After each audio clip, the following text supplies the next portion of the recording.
Okay, good morning, everyone. Thanks for joining us today or whenever you're watching. We are looking forward to talking to you about some subjects that are going on in the country today. And we're going to start with Chris and let her take it away with her what she needs to cover. Okay, so this morning I wanted to introduce the subject of Fox News. Fox News has been in the news a lot lately. Fox News is loved by a lot, hated by a huge number. And so I wanted to look at whether Fox News is a good thing, how we feel about Fox News generally. Is it fair and balanced? They always try to say they're fair and balanced, but there are the mainstream media hate Fox with a loathing. The celebrities, Hollywood people hate Fox News. They won't get on there. And yet Fox News is more popular than CNN, MSNBC, all the cable news shows combined. So, and I bring that up this time because just recently, Russell Brand, who is a British, used to be really an actor, comedian, and so on, but he's now more of a podcaster and kind of like in the sort of the business of podcasting, like a Joe Rogan, but British version. And back in 2014, he was a darling of the left, and he was despised by the right. He put a piece together on Greg Gutfeld, which was extremely detrimental and very insulting to Gutfeld. Gutfeld did a response. I think in 2017 or something, he tried to get into Fox News. It was on film. Tried to get into Fox News. They wouldn't let him in. They moved him out of the building. This is private property. This bit here? Yes. Whose property is it? The building. Who's the building belong to? It doesn't matter. No, it does matter. It doesn't matter. I'll just say it then. You want to get arrested? We were booked on to Sean Hannity's show. Okay. And then it was cancelled. Can I come up, have a look around, maybe have a look at the studio, touch some stuff, meet some of the people from the Hannity show? Got a wig outside. Why? Because that's what we want you to do. And yet, earlier this week or last week, he was actually a guest on Tucker Carlson, did a full hour on Tucker Carlson, and he was on Gutfeld, and then he made a video about his experience of being on Fox. The real issue here is that everyone accuses Fox News of being a right-wing organization that that is full of disinformation, misinformation. You know, Tucker Carlson is loathed by the left, as is Sean Hannity. Well, they all are basically, but they do have a mix of opinion people. The Laura Ingraham, Greg Gutfeld, Sean Hannity, Tucker Carlson, Jesse Waters, and so on. But they also have a lot of middle of the road people, the Martha McCullums, Dana Perino, Neil Cavuto, you know, who are certainly not right wingers. But they also, unlike a lot of the mainstream media, they almost always on all of their panels they have a liberal, and quite often quite a lefty liberal, a sort of a Juan Williams, who they give completely free rein to.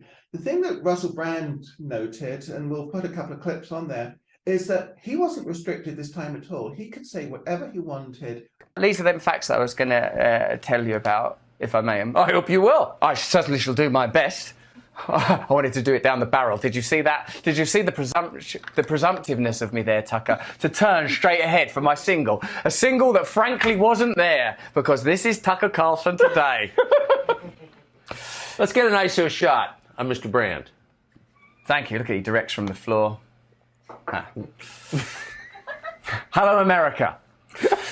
In the world of energy, you know, energy that we require to do stuff, to move things about, to warm our homes, at least 100 members of Congress own fossil fuel stocks, of which 59 are Republicans and 41 are Democrats. Oh, look, the Republicans are a bit worse.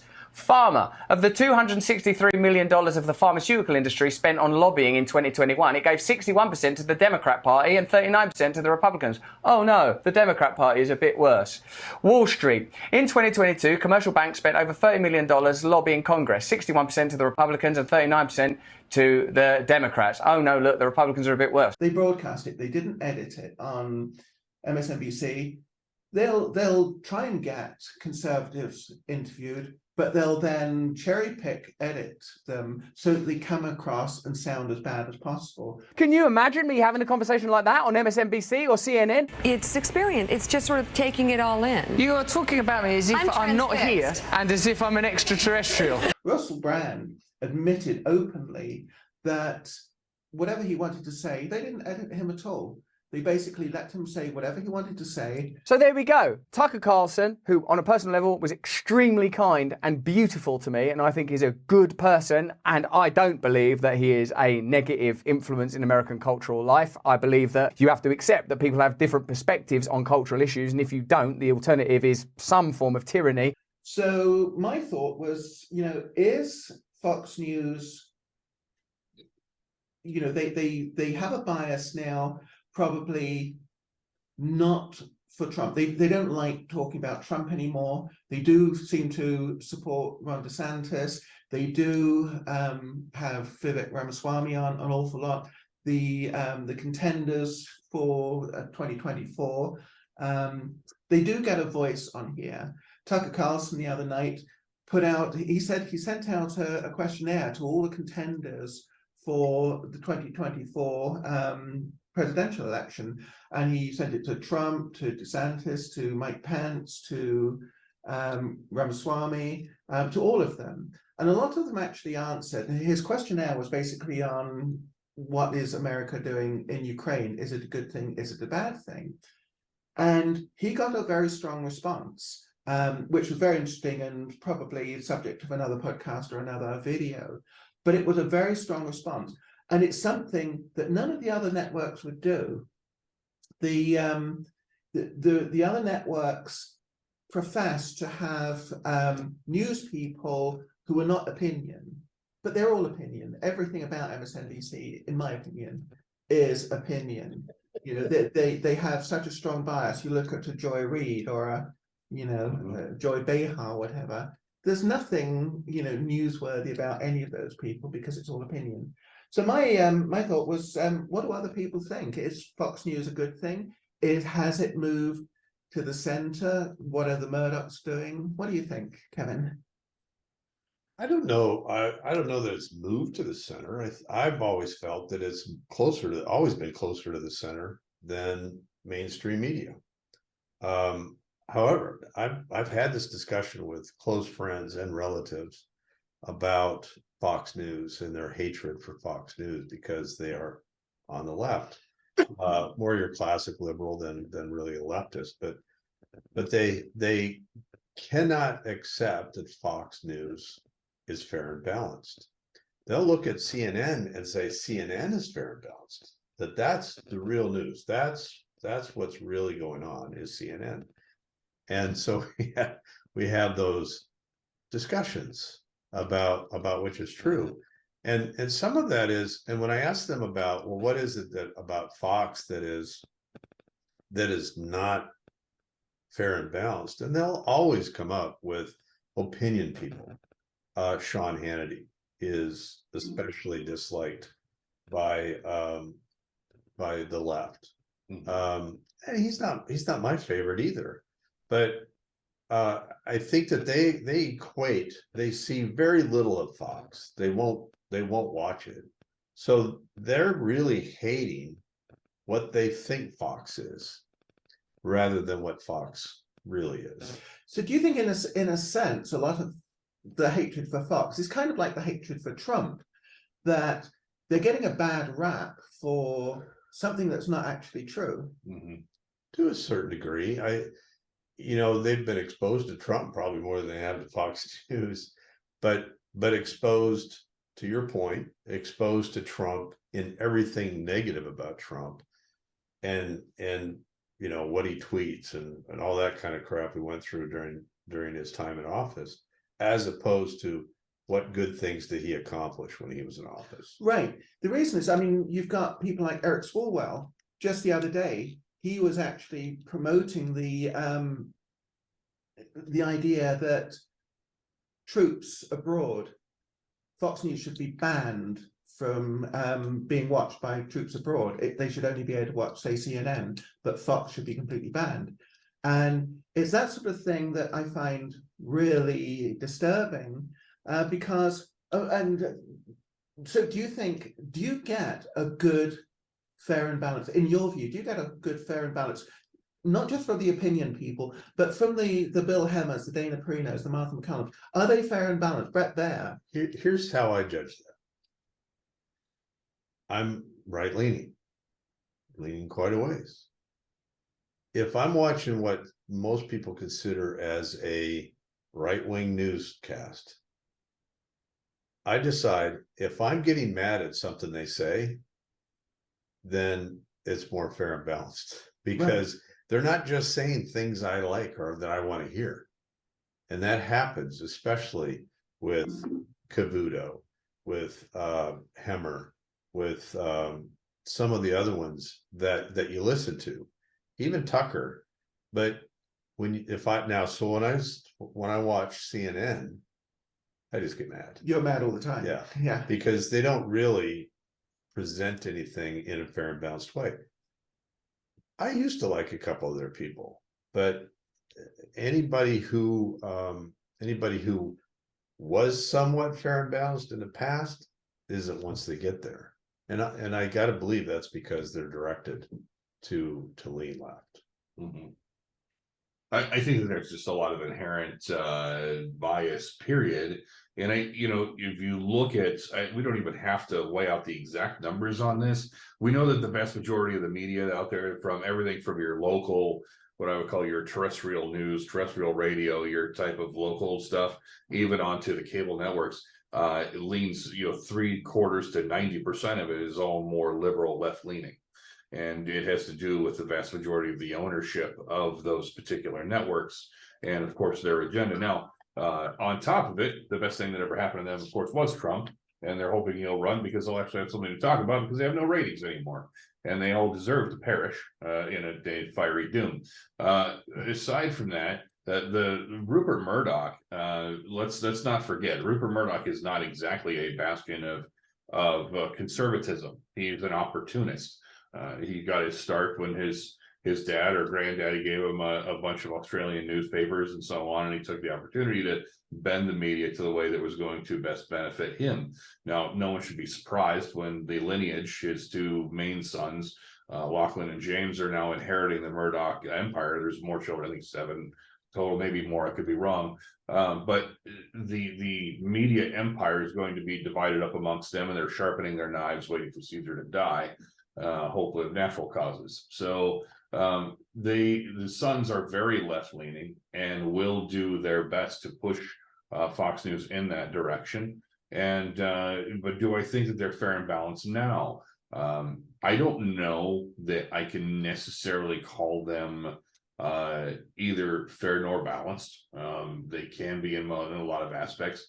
I do like Dana Perino. I do like some of the people, Tucker Carlson, I am a fan of, but just because I see a lot of factual data being presented, and people can be mad at the facts, but as long as there's factual information being presented, that's I'm fine with that. There are some inconvenient facts about the right side of things as well that just piss me off equally. But I don't know. I don't appreciate the presence of people like Juan Williams, because I find him to be a useless human.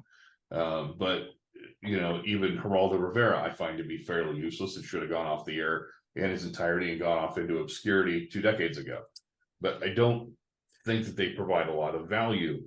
But they do provide the other point of view, and that's the thing that Fox does, is it always has someone like that to give the and there is a resident contrarian that is present in the majority of the shows. even though they are vastly outnumbered. But you only find on the other networks, much to what you're saying, you only find the other networks is people I call turncoat Republicans or turncoat conservatives that have done those sorts of things, or Eric Swalwell's and people like that in the world that are, Mitt Romney's. That's where they find Liz Cheney and so on. That's where they find their home. That's where they find, because anybody who has any conservative bona fides at all would slap them in the mouth for being even in the building.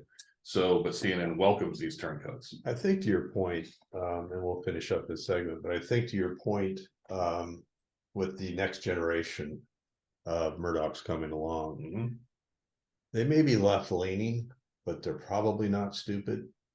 And the fact that Fox News dominates in the ratings and makes just a large sum of money, they're probably not going to mess with it too much.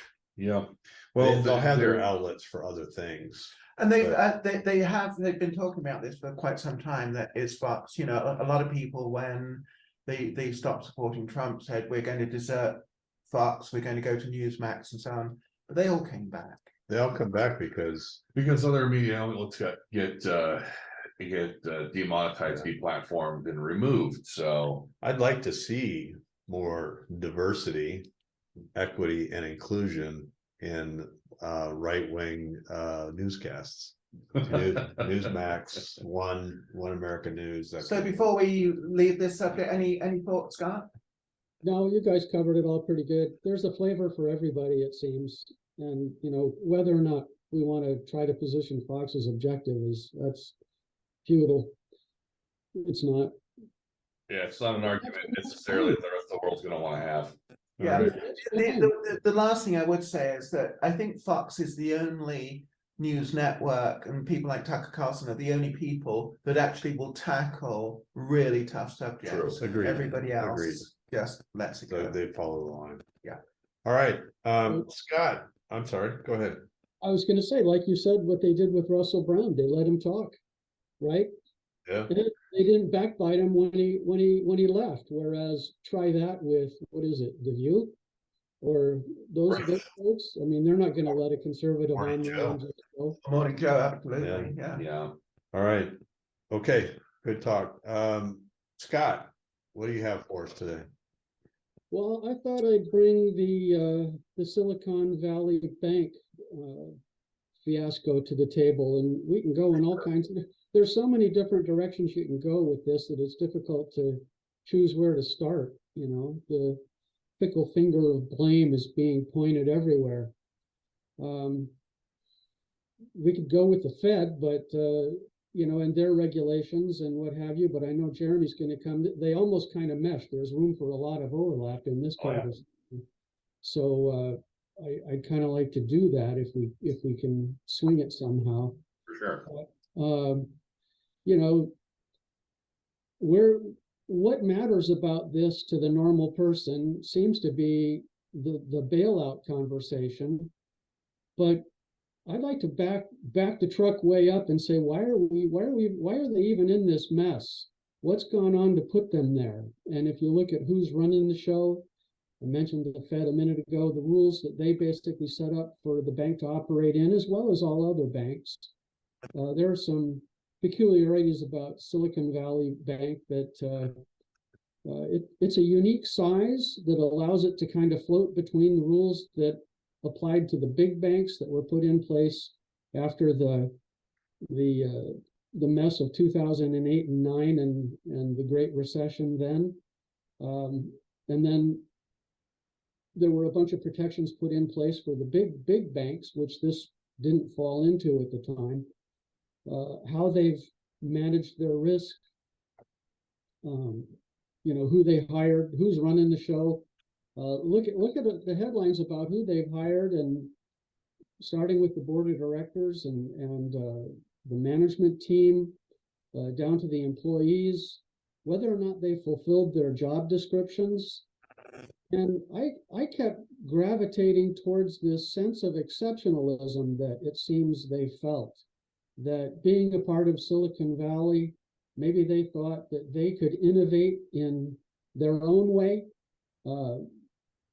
What we see going on in the vernacular of our culture these days is redefining terminology to kind of suit our fancy. And they seem to have redefined the rules that have guided banking for forever. I don't know where that goes, but I guess what you're saying and linking it maybe to what happened with Silicon Valley Bank is that management made a lot of mistakes. Are there other companies, other banks that you suspect made a lot of mistakes?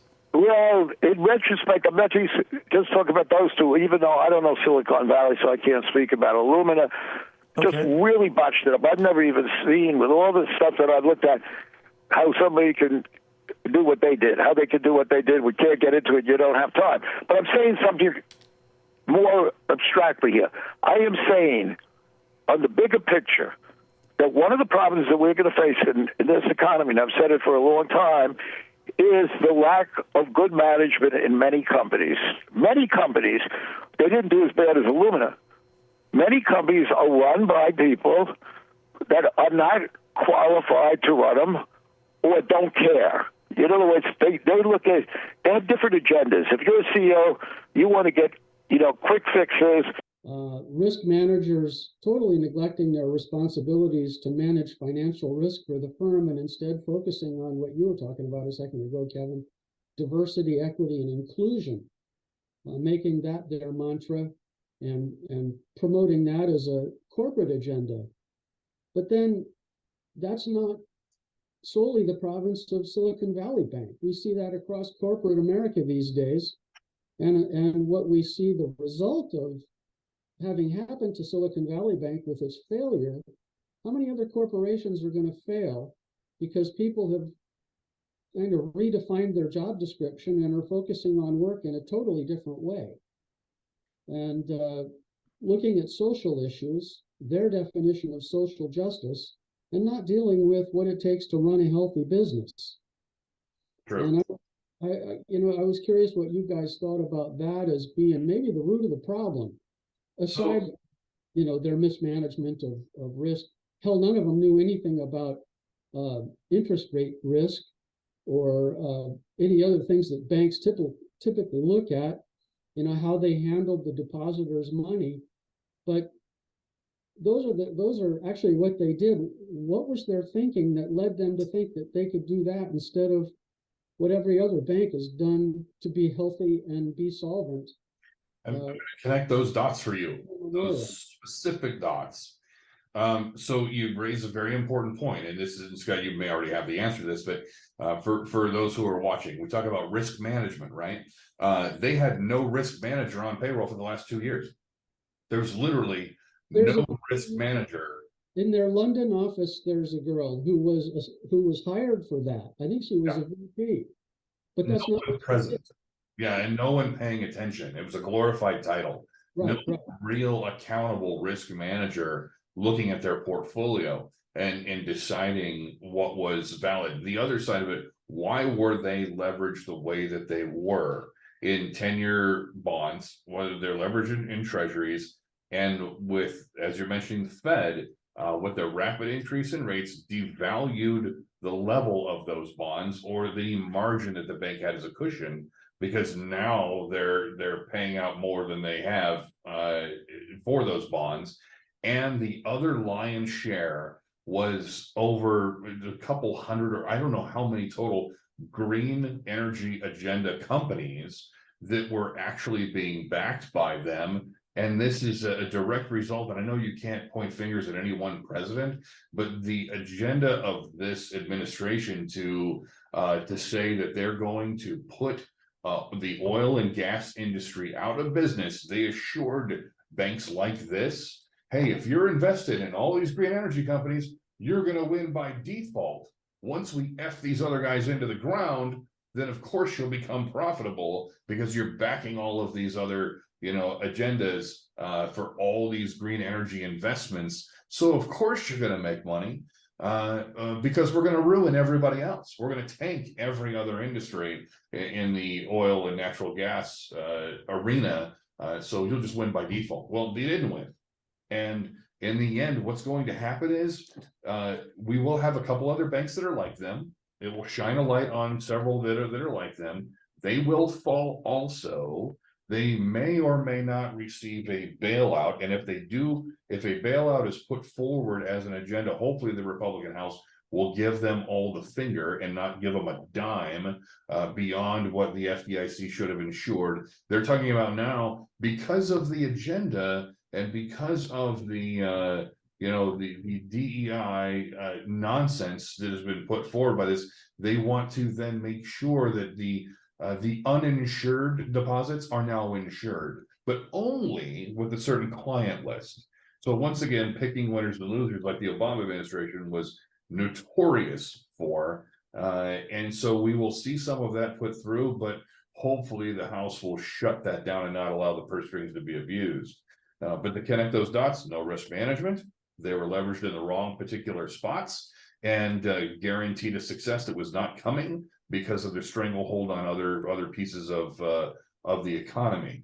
It's bad. It's going to get worse. And the only solution Washington has, you're going to be surprised about this one, more regulation. Well, we had plenty of regulation in place, and maybe overly so. Didn't solve a damn thing, and it isn't going to solve it now. I think it exposes the left, although it won't be presented that way by the mainstream media. But it exposes the fallacy of social engineering through businesses, banks, government, and that's what they really were attempting to do. They were social engineering culture, putting their thumb on the scale. All of the that extends way beyond just the banking system. It does. This is a windmill that Ramaswamy is really tilting at right now. You know, his horse is going full tilt, and his spear is way out in front. Read Ramaswamy's Woke Inc. book, and he outlines all of that. In why are these companies? One reason why these companies doing it. And one is there's some profit in it, but the other is not as a profit generator, but as it's a protection racket. You pay this money to Black Lives Matter and other culture groups in order for them to leave you alone. Mm-hmm. And they don't attack you for not having a diversity, equity, and inclusion officer of some sort that does stupid things like you're from Stanford University or something. So it's what the left promotes, and it's what kills Golden Goose. So your recourse, what is the recourse of the normal citizen to avoid banks that promote their ESG agenda? I know on most of their websites they say that, you know, we're I don't even remember the verbiage, but you know, they're advocates of the ESG mantra, and you know, basically they're keeping score of your behavior. Identify other banks, for instance, and go divest. Number one, divest from anything that's ESG related. This is my advice to the regular investor: is divest yourself from any company, any bank who has an ESG agenda, and make sure that you are diversified enough that anything that is over and above what the FDIC would insure, make sure you don't have more than that in any one particular location. I'll take it one further than that, not just banks, but any corporation. Yep. Any tennis shoe manufacturer, for instance, yes. or mobile phone producer. Yep. And there has to be accountability for these leaders of these corporations that if they, by some level of negligence, in my opinion, if you're involving in your company in these outside projects, as they'll call them, ESG or any of that stuff, to the detriment of your company, you should be liable for some of that. 100%. Not simply getting fired, but especially in the case of a bank, when you're dealing with a highly regulated industry where you are not just risking depositors' money, there's a fiduciary responsibility there, but additionally you're risking taxpayer money. Because the FDIC, the taxpayer, that we're the ones paying for that. You're risking that type of thing. There's a higher level of responsibility than just getting fired, Right. and going on to the next bank to get hired. And So- yeah, But it's there's also some of these board members who were selling stock 3 weeks before the crash. the day before, the day Oh, the day- before, they pulled a Pelosi. Yeah, they need to go to prison. Yeah, Right. they pulled and millions, you know, and I think that's called insider trading. We can ask Martha. no, Stewart. it's called the Pelosi. We can ask Martha Stewart. Call it what it is. It's I've called heard about that. it literally. It's called the Pelosi maneuver, and they've done it time and time again. And the track record speaks for themselves. This is not just I don't know, hyperbole. This is truth. Yeah, anybody can look this up. You know, Nancy and Paul have done their best to enrich themselves moments before the collapse of whatever or the happening of whatever, and they've played it that way. You know. And the other thing you mentioned, that the biggest piece of this, Kevin, is the taxpayers. All of us, we're the ones who have to, we are the well that they keep coming back to until they run it dry for generations. And honestly, if we didn't have the practices that we've had with the government just printing money, adding more money to the balance sheet, if there wasn't all of this governmental spending, then we wouldn't have this effect. You want to talk about trickle down economics? This is trickle down bullshit policy. Yeah, it sure is. Set the stage for this. We're getting trickled on, that's for sure. Yeah. But that also segues us into Jeremy's topic. We'll let him. The inflationary side, like, you know, none of this is news to anybody. But here is what may be new. It's not going away. It's just not going away. Listen, Joe. Joe said he fixed it. Yeah, Joe, if you're out there, you befuddled piece of garbage. It is no such thing as transitory inflation. There are transient people, and they're in Washington. There is no transitory inflation. That just doesn't exist. The word is made up.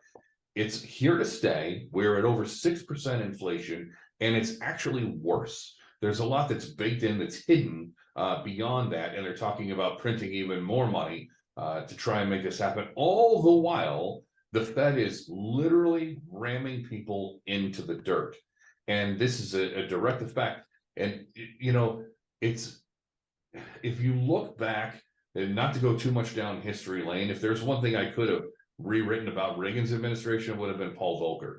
I think Volcker was garbage. I think he was trash, and I think that he did horrible things to our economy. And in the end, it wasn't because of his policy that things got better. It was in spite of his policy that things got better. When Trump was in office, we had zero, not even 1% inflation. We had fantastic employment. We had businesses who were able to get capital to invest and grow. You know, the R&D was at an all-time high. We had investment in real estate. We had investment in commercial and residential real estate. We had interest rates people could live with. When they talk about, you know, the left agenda of making sure that everybody can afford a home, now it's not about the American dream. Is not the American dream of home ownership and contributing to your community. It's cramming people into multifamily housing units. It's destroying the infrastructure of people having the ability to move about on their own in their own vehicles. They want to push a green agenda to shove everyone, not because it's good for the environment, because they want everybody in government transportation. There is nothing about this inflation that is good for the economy. And Jerome Powell is completely reckless, insanely reckless, as are the Fed managers around the country. There is nothing to benefit from putting 2 million more, and you'll hardly ever hear me say this. I'm going to side with Elizabeth Warren for 30 seconds. When she put Jerome Powell under the microscope and she said, "What do you have to say to the 2 million more people that you want to put out of work just so you can reach the Fed's goals? You want to put 2 million more people in unemployment and relying on government assistance before you're going to reduce rates to make life more livable for everybody from the top down." And that's one of the things where, you know, you may say tax breaks are only for the rich. The left may say, well, tax breaks are only for the rich businesses. There's horrible millionaires and billionaires. Well, millionaires and billionaires happen to employ people, and people being put out of work and not being able to afford things is not a benefit to the economy any way you slice it. The Fed wasn't elected. They weren't elected. They don't represent the people. The Federal Reserve, and to go back to Rand Paul and Ron Paul's example, the Federal Reserve should be audited and should be put out of its misery and out of the misery of the American people. And there's nothing good that's coming out of this. And unfortunately, guys, I don't see a path out of it until we have a massive changing of the guard all the way across the board. Yeah, you'll also notice they don't say millionaires and billionaires anymore because so many of them are millionaires now. So they only say billionaires. Yeah. Yeah. So Million don't go as far as it used to, by the way. yeah, and you know, you always have to remember that inflation is nothing more than a tax on poor people. Rich people, they don't care. It's just the poor people who can no longer live in a good lifestyle that that will help them. It's not just not being able to afford that new 65-inch TV from Walmart. It's picking whether you're going to buy cereal or rice for your family or eggs or milk or whatever, you know, simple things to sustain life. People are feeling real pain, and the people that they try to proclaim, that the left tries to proclaim that they're trying to do the most for, they're doing the most damage to. And I don't understand how people don't see it. Or people trying to buy gas to go to work. I know around here it's up 60 cents in the last Almost weeks. $1.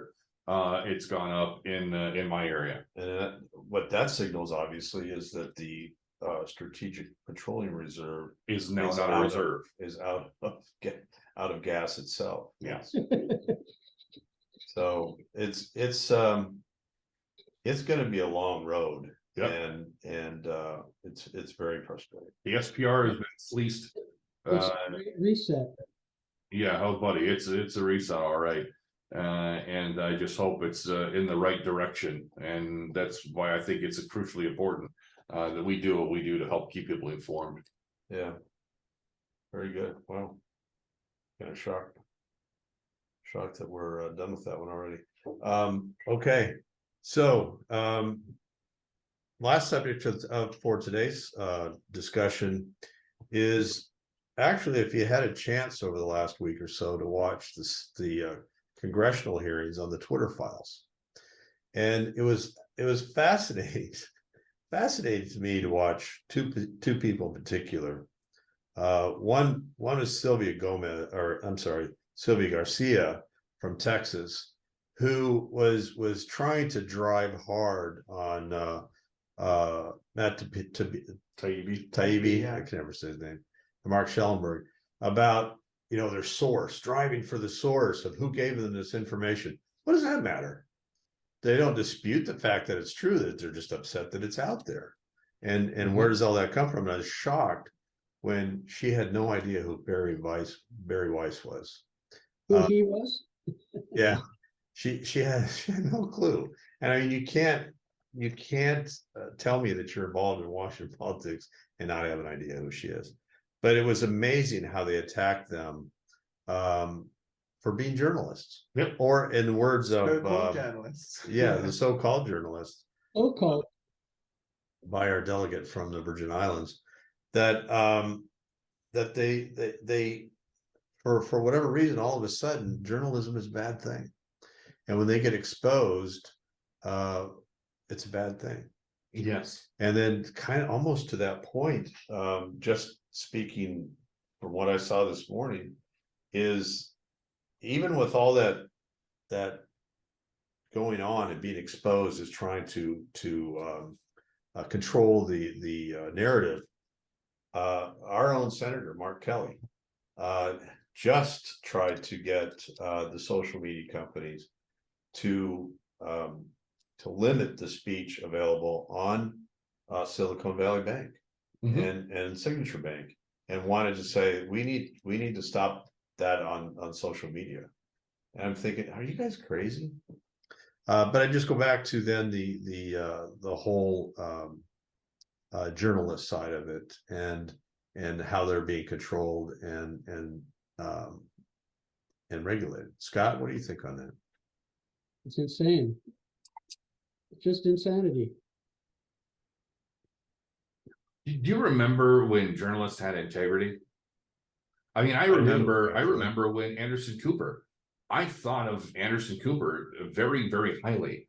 I remember during 9/11, at that particular moment, Anderson Cooper was one of those people who was bringing real honest, real salient, real clear information, and doing his best to, in a moment of shock and destruction for the whole country, was trying to be a voice of reason and calm, and trying to bring real information to people with no slant, no leaning. And if somebody out there thinks that I'm wrong, please point it out to me.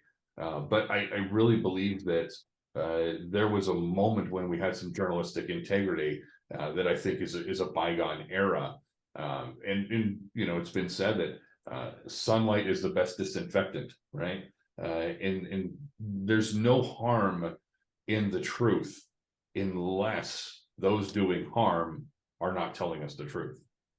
It kind of brings us full circle back to Fox News, because again, the only people that then interviewed Matt Taibbi, Schellenberger, Barry Weiss, whoever, is Fox News, because the others do not want their story getting out. They want to just shut down the whole story. Because they never covered the Twitter files. Right. So they're trying to keep people from even knowing any of that stuff happened. The Twitter files were an attack on democracy. This is the thing.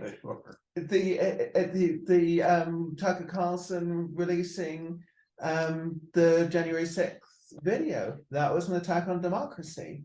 It's the whole mainstream media now, they're not reporting anymore.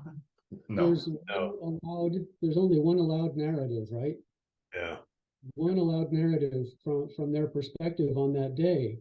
And I just don't understand this. You can talk to the average American and say, for example, if you've gone to a fireworks display on the 4th of July, and you're in a nice big public park, and on one side over here, you've got a group of little old ladies knitting, waiting for the fireworks to start. Maybe they're knitting cotton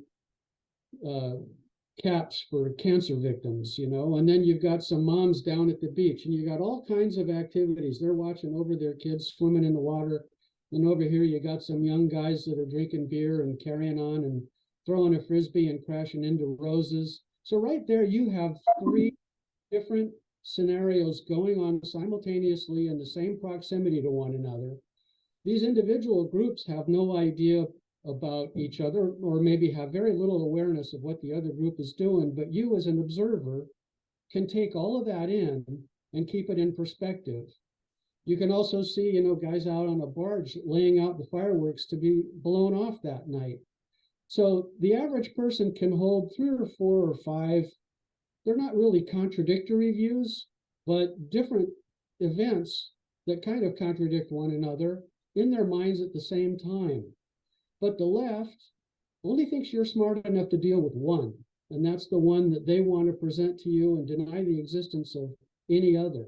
And I think it all ties into January 6th, where there were certainly a lot more than one activity going on those grounds simultaneously that day.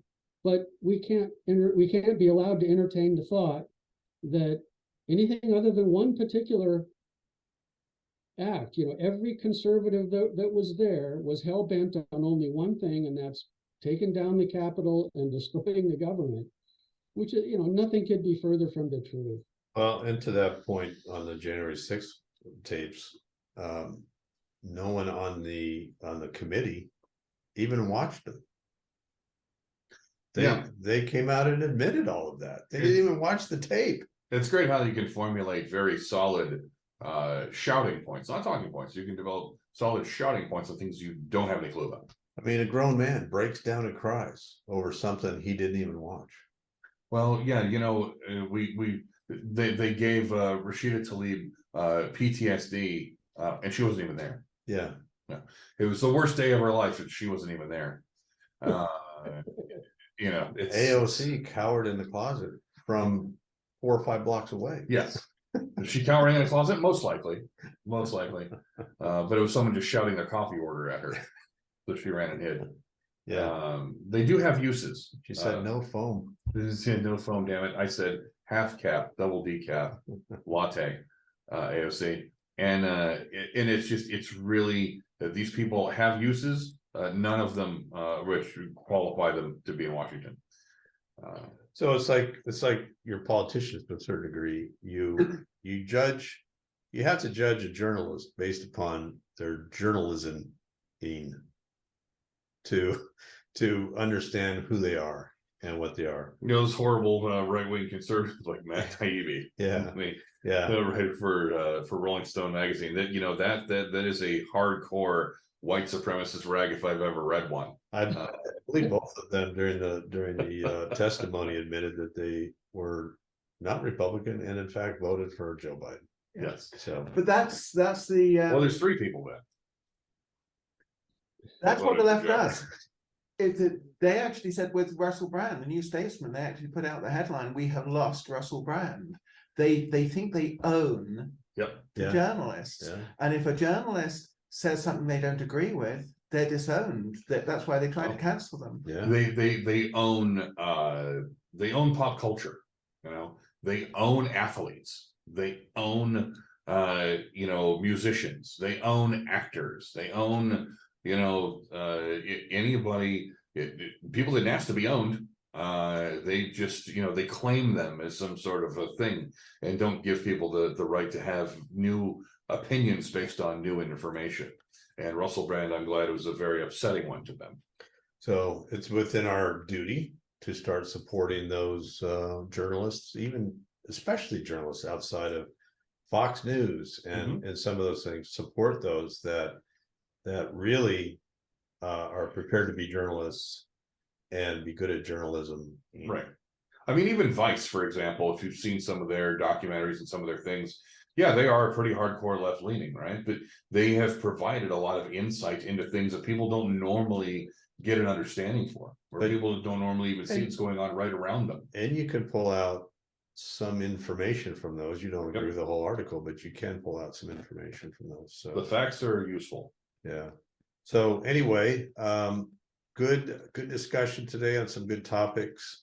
We'll continue doing this weekly, and yeah, see you all next week. All right. Thanks, everybody. See you later. Thank you.